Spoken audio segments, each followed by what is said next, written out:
A kind waiter helps a strange woman fall in the bathroom, only to find out she owns a restaurant chain and fall in love with him.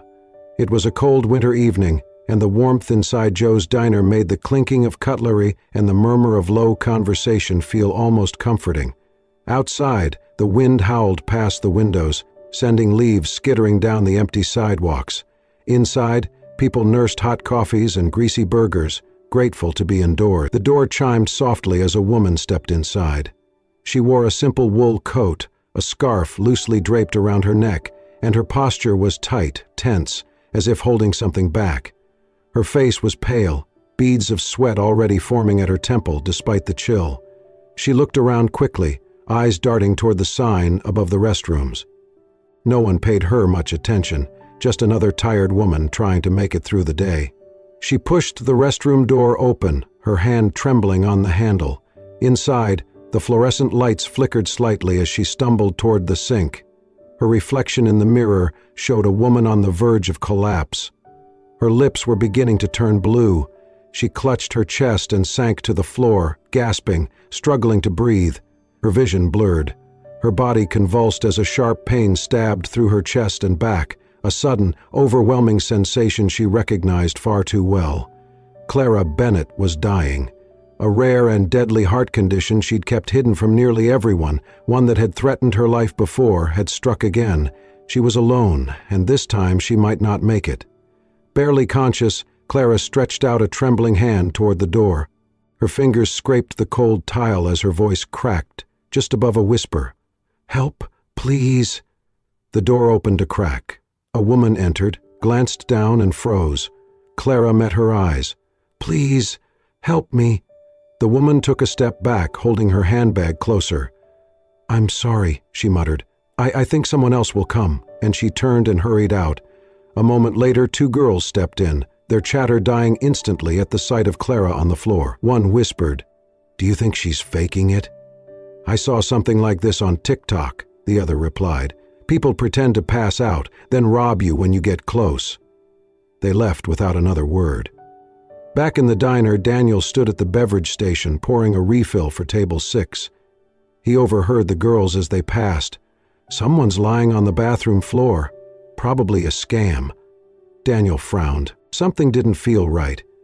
He handed off the coffee to a colleague and made his way toward the restrooms, ignoring the suspicious glances of others. "Sir, that's the women's," a customer called after him, but Daniel didn't stop. He pushed open the door and froze for half a second when he saw her, a woman lying on the floor, lips bluish, eyes barely open. "Ma'am, can you hear me?" he asked, crouching beside her. She blinked slowly, her hand twitching toward him. "Chest hurts." Daniel didn't hesitate. He gently checked her pulse. It was faint, irregular. Her breathing was shallow and her skin cold to the touch. His training from a first aid course years ago kicked in. He laid her flat on the floor, removed his jacket, and covered her with it. "You're going to be okay," he whispered, dialing 911. "Stay with me. Help's on the way." He spoke quickly and clearly to the dispatcher, giving the address, describing her symptoms and her condition. The operator confirmed the ambulance was en route. As he waited, he stayed beside her, counting her breaths, talking to her gently to keep her conscious. "What's your name?" he asked, even though she couldn't answer. Her fingers tightened slightly around his sleeve. "That's good. Stay with me." The sound of sirens grew louder. Daniel heard the doors open and paramedics rush in.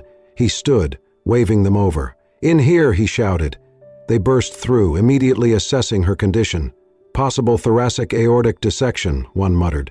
"We need to stabilize and transport."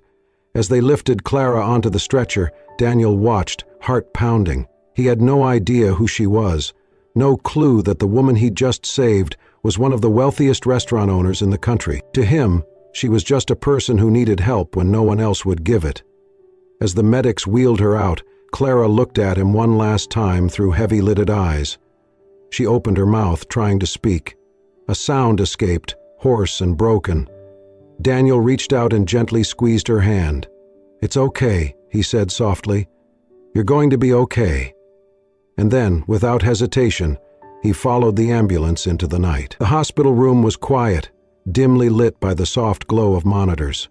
The rhythmic beeping of the heart monitor served as the only soundtrack to Clara Bennett's slow return to consciousness. Her eyelids fluttered open, the ceiling spinning slightly before settling. She was alive, but just barely. Clara had lived her entire adult life in motion. Fast decisions, faster meetings, and an empire that demanded all of her. As the CEO of The Hearth, one of the fastest-growing restaurant chains in the country, Clara had been hailed as a visionary, a woman who built a culinary empire not from capital, but from compassion. At least, that was the story. In truth, the weight of her position had never been heavier. Just 6 months earlier, she'd discovered that someone she trusted, her second-in-command, a man she had mentored from the ground up, had been manipulating vendor contracts, siphoning money, and planning a hostile takeover. Worse, he had built alliances within her own board, using charm and quiet promises of modernization to sway support away from her. It wasn't just betrayal, it was heartbreak. She had spent years building a company that was meant to feel like family, and now that family had become a battlefield. After months of legal battles, negotiations, and near collapse, Clara had temporarily stepped down from the day-to-day operations. Publicly, it was framed as a sabbatical. Privately, it was survival. In her time away, Clara chose to go incognito. No makeup, no assistants, no name tags or titles.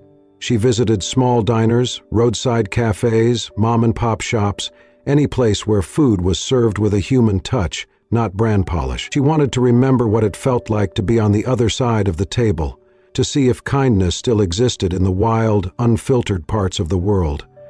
She didn't expect to collapse in a bathroom stall in a low-end diner, and she certainly didn't expect the only person who would help her to be a young waiter with a worn apron, steady hands, and eyes that held no judgment, only concern. Daniel. She didn't know his name yet, but she remembered his face. He hadn't asked questions. He hadn't hesitated. In a world that had grown cynical and transactional, he had acted from pure instinct, not for recognition, not for reward, just because someone needed help. That moment, hazy as it was, had stayed with her even now as she lay in the hospital bed. She didn't know how long he'd stayed after the ambulance came.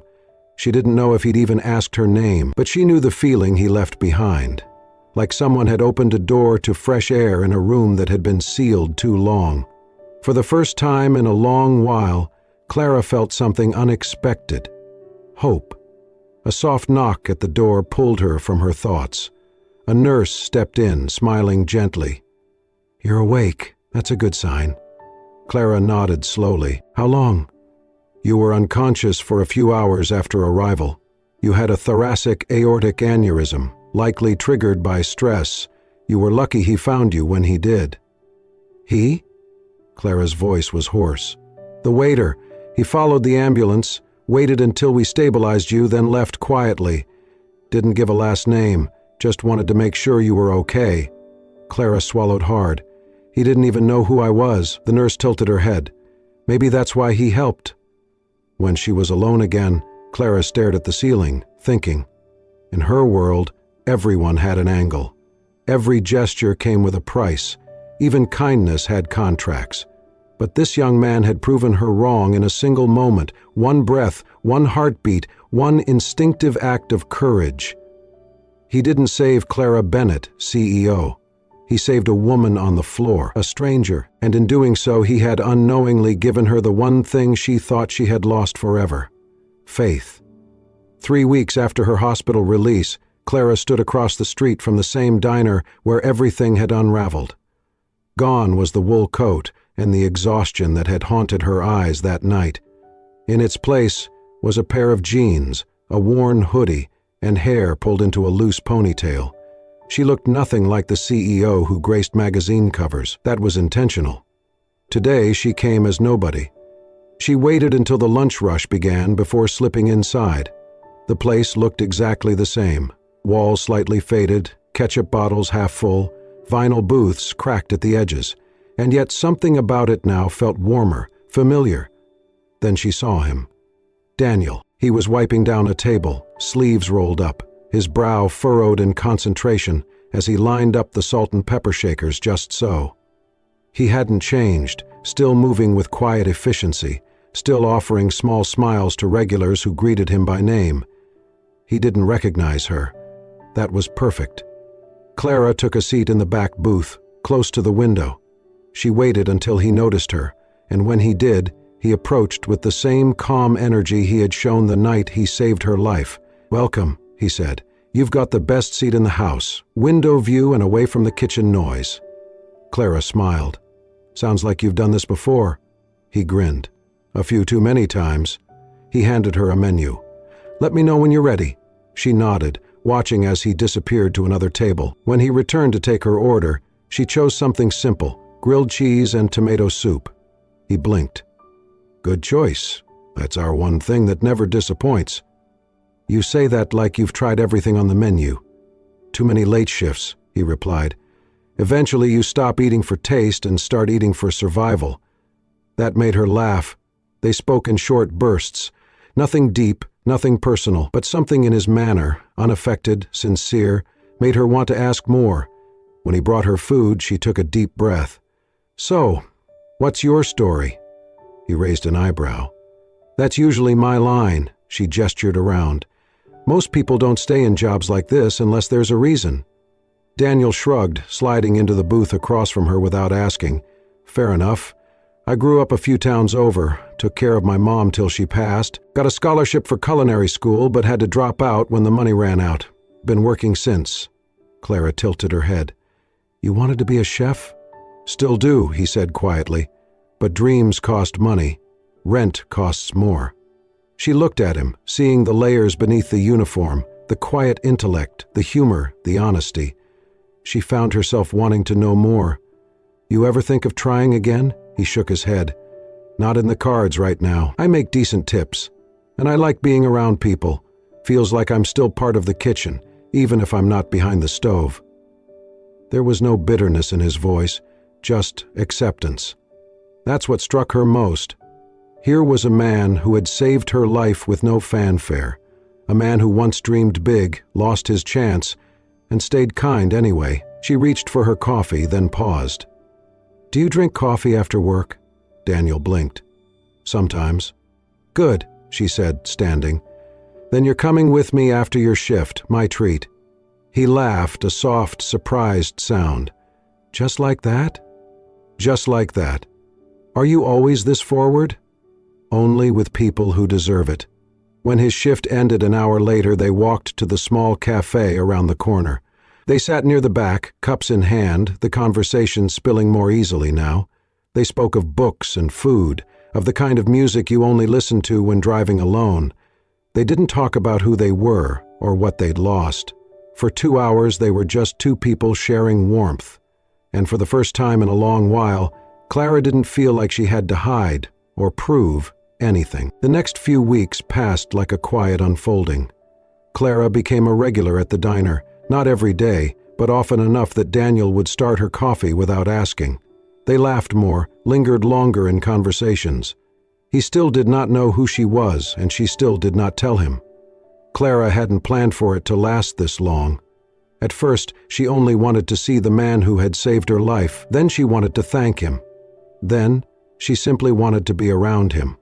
One evening, after they closed, Daniel walked her to the corner. They stood beneath the glow of the old street lamp, their breath visible in the crisp night air. "You're different," he said. She raised an eyebrow. "That's either a compliment or a warning." "I mean it in a good way," he smiled. "You listen, really listen. Most people talk just to hear themselves." Clara looked away. "Maybe I've had enough of noise." "Whatever the reason," he said softly, "I'm glad you're here." She opened her mouth to say something real, but the moment was broken by a voice from across the street. "Clara?" She turned instantly.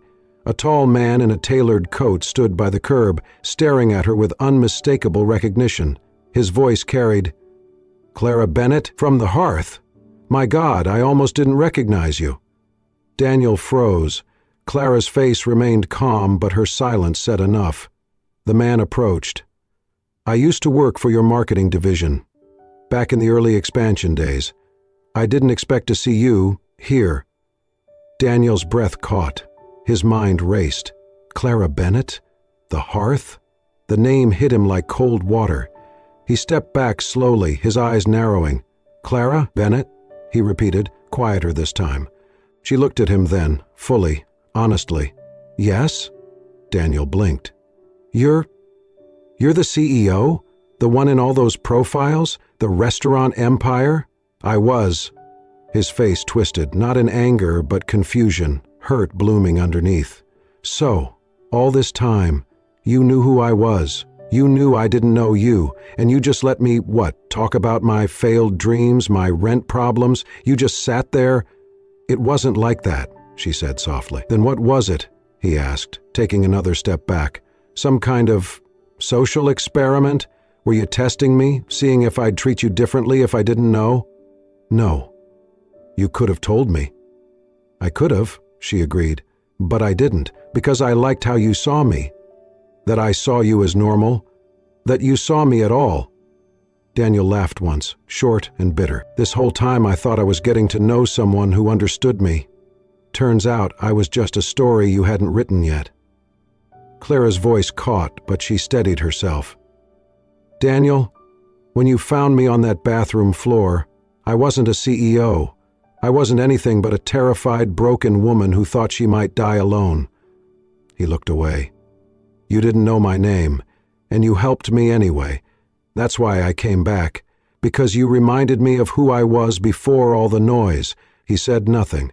I never meant to deceive you, she continued, but I also didn't want to be the version of myself that people treat like a brand. Silence stretched between them. Finally, she said, quietly, when you saved me, who I was didn't matter, but now that you know, it does, and that's what hurts the most.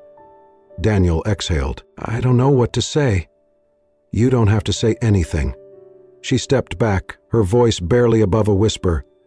But I hope someday you'll remember the girl who just wanted coffee and conversation, not the name behind 1,000 menus. And with that, she turned and walked away, leaving Daniel alone beneath the street lamp, heart spinning between pride and pain. Daniel did not come to work the next morning, nor the morning after that. By the end of the week, his name had quietly disappeared from the staff schedule. No farewell, no message, just a hollow space where his warmth had been. He had left the diner just as silently as he had once walked into that restroom to save a stranger. Clara returned 2 more times, ordering coffee she barely drank, sitting in the same booth by the window where they had once talked about soup and second chances. But Daniel never walked through the door again. It hurt more than she had expected. Not because he had rejected her identity, she had grown used to that. Not because she felt guilty, though part of her did, but because for the first time in years, she had seen something real in another person, and for a fleeting moment, she had felt seen too. But Daniel's silence was not from pride. It was from fear. After the truth came out, he had returned home that night with a knot in his stomach. He replayed every conversation they had, every shared laugh, every vulnerable word he had said, thinking she was just like him, just another soul navigating life from the edges. But she was Clara Bennett. The Clara Bennett. People like her had PR teams, corporate lawyers, reputations so polished they could shine through any scandal. People like him had nothing, just calloused hands, old dreams, and a habit of working until close. He could not bear the thought that someone might think he had stayed close to her because of who she was, that every kindness, every conversation had been a veiled attempt to gain something. Even worse, he feared Clara might think that too, so he vanished. No calls, no letters, no goodbyes. Clara did not chase him. She wanted to. Every fiber of her heart screamed to show up at his apartment, to demand he look her in the eye and say whatever he needed to say. But she didn't, because she understood now, trust was not built in grand gestures. It was built in quiet choices, in space, in letting go when it hurt. Instead, she wrote a letter. Not a text, not an email, a real letter. Ink on paper, bold in twice, and left with the kind, elderly hostess at the diner. The letter was addressed to no one, but they both knew who it was for. Dear you. I never told you why I was at the diner that night. I wasn't there to spy or to play pretend. I was tired. Tired of people who spoke to my title instead of my heart. Tired of pretending to be okay when I wasn't. Tired of building a world where everyone smiled at me, but no one knew me. Then I collapsed. And you, of all people, you knelt beside me. You didn't know who I was. You didn't ask what I could offer you. You just helped. You saved me. Not just my life, my faith. When I came back, I didn't plan to fall into your world, but your world, it felt so real, so honest. You made me laugh when I didn't remember how. You listened without performing. You spoke without agenda. And when you left, I didn't blame you. I only wish I could tell you this. You were never small. Not for 1 second. You didn't need my name to have worth. You had it long before I walked in. So here's the truth. If one day you decide you want to build something, not a company, not a career, but something real, from the heart, I will still be here, holding the blueprint. Because I believe in what we started, and I believe in you. C. Daniel read the letter a week later, sitting on the steps outside his apartment. The city buzzed around him, but his world was quiet. The paper trembled slightly in his hands. It was not a plea. It was not guilt. It was permission to stop running, to stop punishing himself for believing someone could see the value in him before he had a title to prove it. He folded the letter, held it to his chest for a moment, and looked up at the sky. And for the first time in days, he allowed himself to feel what had been buried beneath the doubt. He missed her. Not because she was Clara Bennett, CEO, but because she was Clara, the woman who drank her coffee too hot, who listened with her whole face, who once said he made the best grilled cheese in town. And maybe, just maybe, she still believed in him enough for the both of them.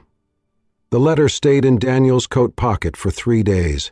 He read it once on the front steps of his building, then again at midnight with a half-finished beer beside him. A third time in the silence of the diner where he no longer worked, sitting alone at the booth by the window. Each time the words hit deeper. She had not begged, she had not blamed, she had simply believed, and in doing so, she had peeled away the layer of shame he had wrapped around himself for years. Daniel had spent too much of his life thinking he needed a title to be worth something, that without credentials, wealth, or a last name that opened doors, all he could offer the world was effort, and even that never seemed to be enough. But Clara's letter had said otherwise. She had seen him at his most ordinary, no resume, no plan, and still written him a blueprint for something real. So on a chilly Saturday morning, Daniel got up, pulled on his cleanest shirt, and boarded the bus that would take him across the city. The address wasn't fancy, a converted warehouse in a quiet neighborhood where the streets were lined with murals and hope. The outside of the building bore a hand-painted sign, "The Hearth Kitchen, come hungry, leave whole." He stepped inside. The smell hit first, warm bread, simmering garlic, something roasting in the back. Then came the voices. Laughter, a clatter of pans, and in the center of it all, Clara. She stood behind a metal counter, hair tied up in a loose bun, apron dusted with flour. She was showing a teenage boy how to properly chop an onion without crying. Her eyes sparkled as she encouraged him, nudging his elbow gently. She did not see Daniel at first. He stood there, watching her in her element, less CEO, more shepherd, and suddenly every hesitation he had melted like butter on a hot skillet. Clara finally turned, perhaps sensing his presence the way people do when something important enters the room. Their eyes met. She froze. No one else noticed, the world pause. Daniel walked slowly toward the counter. His hands were steady, his heart not so much. When he reached her, he looked down at the cutting board, picked up the spare knife lying beside it, and held it gently. "I think," he said, eyes warm but calm, "we can start with chicken soup." For a moment, neither of them breathed. Then Clara smiled, soft, real, maybe a little watery around the edges. "That's the best place to start," she whispered. He stepped beside her, rolling up his sleeves. "You still teaching people how to cook even when they pretend they already know?" "Only the stubborn ones," she said. He chuckled, setting the knife against a carrot. "Perfect. I'm an excellent student with terrible habits." She leaned slightly closer. "We'll fix that." They didn't talk about the letter. They didn't rehash what had broken them. There would be time for that later. For now, there were carrots to slice, broth to simmer, and children to feed.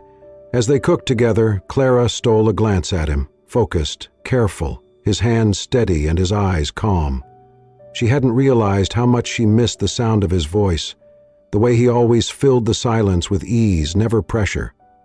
The kitchen bustled around them, but in that small square of space where they stood shoulder to shoulder, the world felt simple again. They ladled soup into mismatched bowls, passed bread down the line, and when the last child was seated with a spoon in hand, Clara turned to Daniel. He met her gaze quietly, and this time she didn't need to ask. He was there. He had chosen to stay, not for the fame, not for the name, but for the table they would build together. One dish, one day, one shared life at a time. The sign outside was hand-painted, imperfect, and beautiful. Second spoon. Below it, in smaller letters, "Everyone deserves a second serving and a second chance." Clara and Daniel stood side by side as they watched the final brushstroke dry, the morning sun warming the pavement in front of their small, newly renovated restaurant. It was not part of any chain. It was not backed by investors or marketed with a flashy campaign. It was theirs, born from long talks over late-night coffee and quiet dreams whispered while chopping vegetables. They had spent months planning every detail. The location had once been an abandoned cafe in a forgotten corner of the city. Now it was something else entirely. A place of hope, of home, of healing. Inside, the walls were warm-toned, decorated with art made by the staff. The tables didn't match. The silverware was donated, but there was always a candle lit at each table and someone ready with a smile. Clara handled logistics, connections, and outreach. She knew how to get funding, how to negotiate rent, how to make the numbers work. But more than that, she knew how to make people feel like they mattered, even the ones who had long forgotten how that felt. Daniel was the heart of the kitchen. He ran it with the kind of quiet authority that earned respect without ever raising his voice. He taught every new hire how to make soup from scratch, how to hold a knife safely, how to season with care. He treated his staff like students, not subordinates. Their team was not a conventional one. There was Theo, a teenager who had aged out of foster care and had a habit of humming old jazz tunes while he prepped vegetables. Maria, a single mother of two, who had been denied jobs for years because of a nonviolent conviction. Louis, once a professional baker before a car accident left him with one working hand. Here, no one asked about your past. They only asked how you liked your eggs. Each employee wore an apron with their name stitched on by hand, and below that a second word of their choosing: dreamer, fighter, healer. Daniel simply read, believer. The restaurant opened its doors 5 days a week and served anyone who walked in, pay what you could, and if you could not, you ate anyway. Every shift ended with the staff sharing a meal together at the largest table near the kitchen. It wasn't just a job, it was a family. And somewhere between the morning prep and the after-hours dishwashing, between burnt toast and perfect risotto, love quietly made a home in the spaces between them. It was never grand or dramatic. It showed itself in small ways. Clara would bring Daniel his favorite tea when she saw the tired slump in his shoulders. He would make her lunch and leave a handwritten note on the napkin, quoting some cheesy line from the movies she secretly loved. Sometimes they argued about scheduling, about portions, about whether sweet potatoes belonged in soup, but even then, there was laughter at the end of the fight, a kiss exchanged between stirring and seasoning. One night, after the last customer had left and the kitchen lights were dimmed, Clara leaned against the counter, watching Daniel mop the floor. He was whistling, a habit she had come to love, and his sleeves were rolled up, forearms dusted with flour. "You know," she said, "this wasn't the life I planned." He looked up, smirking. "Me neither," she smiled, "but it's better, somehow." He leaned the mop against the wall and walked over, wrapping his arms around her, "Because we built it ourselves." he said softly. "With what we had." She nodded, her cheek against his chest. "And who we are." In that moment, surrounded by the scent of bread and the hum of a refrigerator, Clara and Daniel weren't CEO and chef. They weren't survivors of betrayal or hardship. They were two people who had chosen each other. And in doing so had created something that fed more than hunger. It fed hope. One spoon at a time. 3 years later, the name Second Spoon meant something far greater than Clara or Daniel had ever imagined. 7 locations now stood across 5 states, each one unique, each one echoing the same mission: to serve meals with dignity and to hire with compassion. They had no franchising deals, no marketing team, no online influencers pushing them into virality, and yet, people came. Not because they were told to, but because the world whispered, "There is a place where you'll be fed, seen, and welcomed, and it's real." Every Second Spoon was run by someone whose life had once been overlooked. Former dishwasher turned general manager, a teenage runaway now designing the seasonal menu, a grandmother who'd once been homeless now leading morning prayer circles before opening hours. The restaurants didn't just feed bellies, they fed futures. And at the heart of it all were Clara and Daniel. They never sat in an office far away. They rotated between the locations, worked the line when short-staffed, took night shifts when someone needed a break. Clara managed the numbers, the fundraising, the vision. Daniel kept the flavors honest, the staff encouraged, the stoves always warm. One quiet evening, after the last dish had been washed and the lights dimmed in the original Second Spoon, a small group gathered in the kitchen. There were no decorations, no music, just a long wooden table dusted with flour, a few candles flickering in glass jars, and a handful of people who had become family. It was Clara and Daniel's wedding. She wore a simple linen dress. He wore a white shirt with rolled sleeves and a black apron, the one with the word "Believer" stitched into it. The ceremony was brief. Theo, the first teenager they had hired, officiated, with a printed script and shaking hands. Maria read a poem she had written the night before. Louis, with his one good hand, played a slow melody on a battered old keyboard. When it was time to say vows, Clara looked around at the familiar walls, the same kitchen where she had once collapsed, alone, afraid, unknown. Now filled with light, with laughter, and with the man who had knelt beside her and said, "You'll be okay." She reached for Daniel's hand and said softly, "You saved me twice. Once with your hands, and again with your heart. This place, these people, this life, it's the answer to a prayer I didn't know I was asking." Daniel, eyes misty, simply replied, "You gave me a table when I thought I had no seat. I'll debate every table after this with you for the rest of our lives."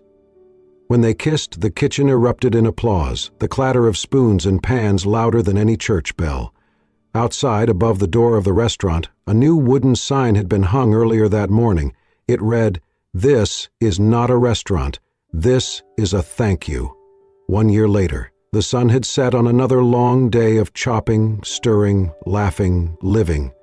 Inside their small apartment above the restaurant, Clara, Daniel, and a little girl named Joy sat around a modest dinner table. Joy, with soft curls and curious eyes, had been placed in their foster care a year ago. Now she was theirs, officially, endlessly, and wholeheartedly. She clutched a wooden spoon as she proudly stirred her bowl of soup, declaring, "I made this." Daniel ruffled her hair, "Best soup I've ever had." Clara passed him a piece of bread, her fingers brushing his. Their eyes met, no words, just the ease of love that had grown over time, stronger than roots. There were no cameras, no headlines, just a meal, a family, and a warmth that didn't need explanation, because some stories don't end with a spotlight. They end with dinner, and begin again the next day. Sometimes, the greatest love stories do not begin with a perfect match, but with a simple act of kindness. Daniel never asked for recognition.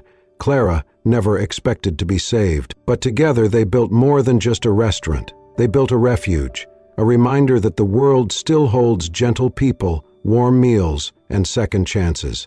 If this story stirred something in your heart, if it reminded you that healing can come from the most unexpected places, subscribe to Soul Stirring Stories for more true and tender tales that honor the quiet heroes, the simple moments, and the love that grows from them. Because sometimes all it takes is one spoon and one soul who chooses to stay. Thank you for watching. Until next time, stay kind and keep believing.